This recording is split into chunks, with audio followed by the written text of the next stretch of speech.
తెనాలి రామలింగడికి పక్కింట్లో గోపయ్య అని ఒక రైతు ఉండేవాడు అనమాట. అతను ఎప్పుడు తెనాలి విషయాల్లో ఏదో ఒక డిస్టర్బెన్స్ చేస్తూ ఉండేవాడు, కలుగజేసుకుంటూ ఉండేవాడు తన విషయాల్లో. తెనాలికి ఇది అస్సలు నచ్చేది కాదనమాట. ఒకరోజు తెనాలి రోడ్డు పైన నడుచుకుంటూ వెళ్తుంటే గోపయ్య కూడా ఆ దారిలో వెళ్తూ ఉన్నాడు ఏదో పని మీద. ఒక దారిలో 2 గుర్రాలు కొట్లాడుకుంటూ కనిపించాయి.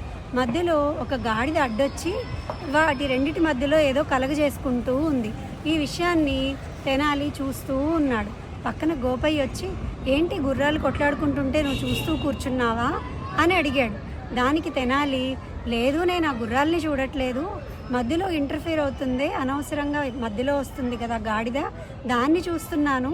మనుషులు కూడా ఇంతే కదా, ఇద్దరు విషయాల్లో అనవసరంగా మూడో వ్యక్తి ఎంటర్ అవుతూ ఉంటాడు కదా ఈ గాడిదలాగానే, అది నేను గుర్తు చేసుకుంటున్నాను అని చెప్పాడు. గోపయ్యకి వెంటనే విషయం అర్థమైంది.